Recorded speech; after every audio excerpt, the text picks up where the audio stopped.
Hello നമസ്കാരം, page 10 സ്റ്റോറീസിലേക്ക് സ്വാഗതം. ഞാൻ അൻഷാദ് മില്യാസ്.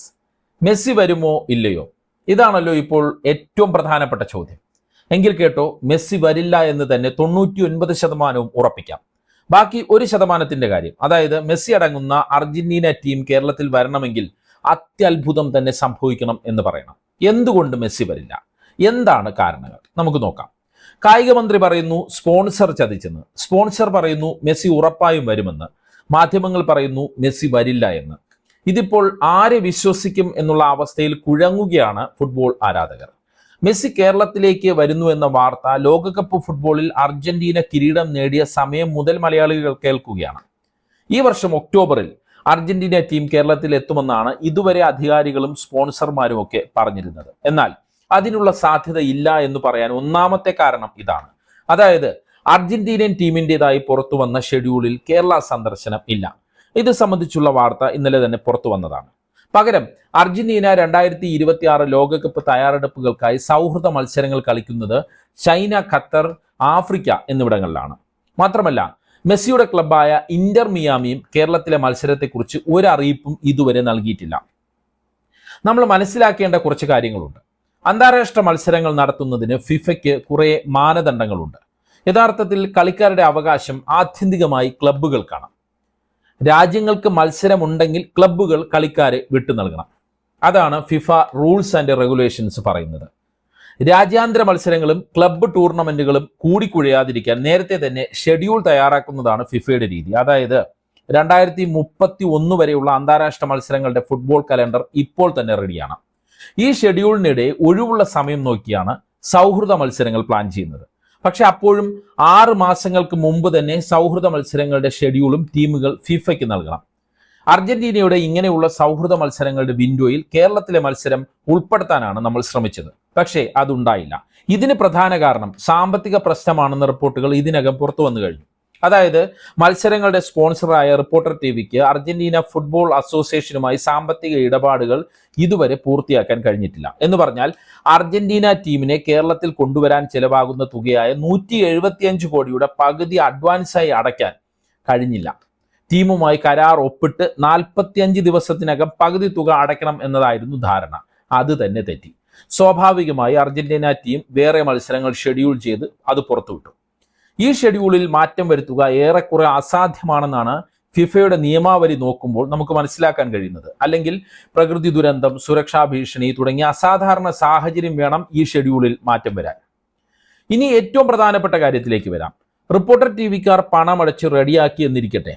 ഫിഫയിൽ സമ്മർദ്ദം ചെലുത്തിയ അർജന്റീന ടീം തങ്ങളുടെ വിൻഡോയിൽ കേരളത്തിലെ മത്സരം ഉൾപ്പെടുത്തിയെന്നും ഇരിക്കട്ടെ. വിദൂര സാധ്യതയാണ്, എന്നാലും നമുക്ക് അങ്ങനെ കരുതാം. പക്ഷേ അപ്പോൾ പ്രശ്നം എവിടെ മത്സരം നടത്തും എന്നുള്ളതാണ്. കൊച്ചി കലൂർ സ്റ്റേഡിയത്തിലോ? ഫിഫയുടെ സുരക്ഷാ ചട്ടങ്ങൾ അനുസരിച്ച് അന്താരാഷ്ട്ര മത്സരങ്ങൾക്ക് കലൂർ സ്റ്റേഡിയം അനുയോജ്യമല്ല എന്നാണ് മനസ്സിലാക്കാൻ പറ്റുന്നത്. നേരത്തെ അന്താരാഷ്ട്ര മത്സരങ്ങൾ നടന്നിട്ടുള്ള സ്റ്റേഡിയമാണ് കലൂർ. പക്ഷേ ഫിഫയുടെ പുതുക്കിയ മാനദണ്ഡങ്ങൾ കലൂർ സ്റ്റേഡിയത്തിന് വിലങ്ങുതടിയാണ്. എന്താണ് ഫിഫയുടെ പുതിയ മാനദണ്ഡങ്ങൾ? അതിൽ ഒന്നാമത്തേത് സുരക്ഷയാണ്. കലൂർ സ്റ്റേഡിയത്തിൽ മെസ്സിയെ പോലെ ഒരു സൂപ്പർ താരം അല്ലെങ്കിൽ അർജന്റീനയെ പോലുള്ള ഒരു സൂപ്പർ ടീം, ലോക ചാമ്പ്യന്മാരായിട്ടുള്ള ടീം വരുന്നതിനനുസരിച്ചുള്ള സുരക്ഷ ഒരുക്കാൻ പറ്റില്ല. കാരണം കലൂർ സ്റ്റേഡിയം പഴയ രീതിയിലാണ് നിർമ്മിച്ചിരിക്കുന്നത്. പെട്ടെന്നൊരു പ്രശ്നമുണ്ടായാൽ ആളുകളെ ഒഴിപ്പിക്കാൻ പറ്റില്ല. മാത്രമല്ല സ്റ്റേഡിയത്തിന് ചുറ്റും ഹോട്ടലുകളും തട്ടുകടകളുമാണ് ഉള്ളത്. അതും പാചകവാതകവും മറ്റും ഉപയോഗിക്കുന്നത്. ഫിഫയുടെ മാനദണ്ഡം അനുസരിച്ച് ഇതെല്ലാം സുരക്ഷാ ഭീഷണിയാണ്. 2017 അണ്ടർ 17 ലോകകപ്പിൽ കൊച്ചി വേദിയായപ്പോൾ സുരക്ഷാ പ്രശ്നങ്ങളെ തുടർന്ന് കാണികളെ വെട്ടിക്കുറച്ചത് നിങ്ങൾ ഓർക്കണം. കേരള ബ്ലാസ്റ്റേഴ്സിന്റെ അടുത്ത ISL സീസണിലേക്കുള്ള ലൈസൻസ് കഴിഞ്ഞ ദിവസം അഖിലേന്ത്യാ ഫുട്ബോൾ ഫെഡറേഷൻ റദ്ദാക്കിയത് അറിഞ്ഞു കാണുമല്ലോ. എന്താണ് പ്രധാന കാരണം? അവരുടെ ഹോം ഗ്രൗണ്ടായ കലൂരിൽ വേണ്ട സുരക്ഷ ഒരുക്കാൻ കഴിയുന്നില്ല എന്നത് തന്നെ. ISL മത്സരത്തിന് പോലും പറ്റുന്നില്ല. അപ്പോഴാണോ ലോക ചാമ്പ്യന്മാരായ അർജന്റീന പോലൊരു ടീം കൊച്ചിയിലേക്ക് വരിക? നടക്കാത്ത കാര്യമാണ്. പിന്നെയുള്ളത് തിരുവനന്തപുരം ഗ്രീൻഫീൽഡ് സ്റ്റേഡിയമാണ്. നിലവിൽ ഫിഫയുടെ റൂൾസ് ആൻഡ് റെഗുലേഷൻസ് പാലിക്കുന്ന സ്റ്റേഡിയമാണ് ഗ്രീൻഫീൽഡ്. അതുകൊണ്ട് ആ സാധ്യത അവിടെ തുറന്നു കിടക്കുന്നത് ആശ്വാസമാണ്. പക്ഷേ അപ്പോഴും 2015 സാഫ് മത്സരങ്ങൾക്ക് ശേഷം അന്താരാഷ്ട്ര ഫുട്ബോൾ മത്സരങ്ങൾ ഒന്നും ഗ്രീൻഫീൽഡിൽ നടന്നിട്ടില്ല എന്നുള്ളത് ന്യൂനതയാണ്. അതുകൊണ്ട് തന്നെ ഫിഫയുടെ സുരക്ഷാ വിഭാഗത്തിന്റെ പരിശോധനാ ഫലമായിരിക്കും ഇക്കാര്യത്തിൽ അന്തിമ തീരുമാനം എടുക്കുക. ഇതിനിടെ റിപ്പോർട്ടർ TV MD പറയുന്നത് കേട്ടത് ഫിഫ നിലവാരമുള്ള സ്റ്റേഡിയം ഇല്ല എങ്കിൽ അത് നിർമ്മിച്ച് കളി നടത്തുമെന്നാണ്. ഇതെന്താ, ഒരു സ്റ്റേഡിയം നിർമ്മിക്കുന്നത് പിള്ളേര് കളിയാണ്? ചുരുങ്ങിയത് 2-3 വർഷമെങ്കിലും സ്റ്റേഡിയം നിർമ്മിക്കാൻ ഇന്ത്യയുടെ സാഹചര്യത്തിൽ വേണ്ടിവരും. എന്തായാലും കരാർ ലംഘനത്തിന് സംസ്ഥാന സർക്കാരും അർജന്റീന ഫുട്ബോൾ അസോസിയേഷൻ റിപ്പോർട്ടർ TVക്കെതിരെ നടപടിക്കൊരുങ്ങുന്നു എന്ന വാർത്തകളും പുറത്തു വരുന്നുണ്ട്. അപ്പോഴും റിപ്പോർട്ടർ TVയുടെ MD പറയുന്നു മെസ്സി വരുമെന്ന്. പണ്ട് മാംഗോ മൊബൈലിന്റെ പേരിൽ നടത്തിയ പറ്റിപ്പ് പോലെയാണോ ഇതെന്നുള്ള വിമർശനം ഉയർന്നു വരുന്നുണ്ട്. ഞങ്ങൾ പണമടച്ചാലും ചിലപ്പോൾ അർജന്റീന ടീം വരാതിരിക്കാൻ സാധ്യതയുണ്ടെന്നും റിപ്പോർട്ടർ TV MD ആൻഡോ അഗസ്റ്റിൻ വാർത്താ സമ്മേളനത്തിൽ പറയുന്നുണ്ട്. അതൊരു മുൻകൂർ ജാമ്യമായിട്ട് ആർക്കെങ്കിലും തോന്നിയാൽ കുറ്റം പറയാനും പറ്റില്ല. കേരളത്തിന്റെ കായിക മന്ത്രി വി അബ്ദുൾ റഹ്മാൻ ഇപ്പോഴും പറയുന്നു പണമടച്ചാൽ എല്ലാ പ്രശ്നവും തീരുമെന്നും മെസ്സി വരുമെന്നും. ഇത് ഫിഫയുടെ മത്സരമല്ല എന്നും മന്ത്രി പറഞ്ഞു കളയുന്നുണ്ട്. കാര്യങ്ങൾ അറിയാതെയാണ് മന്ത്രിയുടെ ഈ പ്രതികരണം എന്നുള്ളത് ഉറപ്പാണ്. ഒരു അന്താരാഷ്ട്ര ടീമിന് സൗഹൃദ മത്സരം കളിക്കണമെങ്കിൽ ഫിഫയുടെ അനുമതി വേണം. ഇക്കാര്യം ഞാൻ നേരത്തെ സൂചിപ്പിച്ചു. അതെങ്കിലും ദയവ് ചെയ്ത് മന്ത്രി മനസ്സിലാക്കണം എന്നൊരു അഭ്യർത്ഥനയുണ്ട്. എന്തായാലും സംസ്ഥാന സർക്കാരിന് എല്ലാ പഴിയും സ്പോൺസറുടെ തലയിൽ കെട്ടിവെച്ച് കൈ കഴുകാൻ പറ്റാത്ത സ്ഥിതിയുണ്ട്. ഇക്കാര്യങ്ങളിൽ ഉറപ്പൊന്നും കിട്ടാതെയാണ് മെസ്സി വരുമെന്ന് പ്രഖ്യാപിച്ച് കായിക മന്ത്രി വാർത്താ സമ്മേളനം നടത്തിയത്. അതായത് മന്ത്രിക്ക് ഇക്കാര്യത്തിൽ വലിയ ധാരണയൊന്നും ഉണ്ടായിരുന്നില്ല. ഇങ്ങനെയുള്ള കാര്യങ്ങളെല്ലാം വിലയിരുത്തുമ്പോൾ എന്താണ് നമുക്ക് മനസ്സിലാക്കാൻ പറ്റുന്നത്?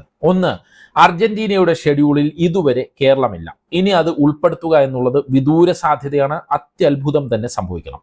2, സ്റ്റേഡിയം. കൊച്ചി സ്റ്റേഡിയത്തിൽ മത്സരം നടത്താൻ പറ്റില്ല. ഗ്രീൻഫീൽഡ് സ്റ്റേഡിയം ഉപയോഗിക്കാമെന്ന് ഇപ്പോഴത്തെ സാഹചര്യത്തിൽ നമുക്ക് കരുതാം. പക്ഷെ അപ്പോഴും ഫിഫയുടെ തീരുമാനം വരണം. അതായത് ഈ വർഷം മെസ്സിയോ അർജന്റീനയോ കേരളത്തിൽ വരില്ല എന്ന് ഏറെക്കുറെ നമുക്ക് ഉറപ്പിക്കാവുന്ന സാഹചര്യം. അടുത്ത വർഷമാണെങ്കിൽ ലോകകപ്പ് ഉണ്ട്. അതിനുശേഷം മെസ്സി വിരമിക്കുമെന്ന് നേരത്തെ തന്നെ പ്രഖ്യാപിച്ചിട്ടുമുണ്ട്. അങ്ങനെ ഉണ്ടായാൽ അടുത്ത വർഷം അർജന്റീന ടീം കേരളത്തിൽ വന്നാലും അതിൽ മെസ്സി ഉണ്ടാകില്ല എന്ന് സാരം. അതായത് നമ്മൾ മലയാളികൾ വീണ്ടും പറ്റിക്കപ്പെട്ടിരിക്കുന്നു. ഇങ്ങനെ പാവം ഫുട്ബോൾ ആരാധകർക്ക് ആശ കൊടുക്കരുതായിരുന്നു സർക്കാരെ എന്ന് മാത്രം പറയട്ടെ. എന്താണ് നിങ്ങളുടെ അഭിപ്രായം? മെസ്സി വരുമെന്ന് ഇനിയും നിങ്ങൾ വിശ്വസിക്കുന്നുണ്ടോ? കമന്റ് ചെയ്യൂ.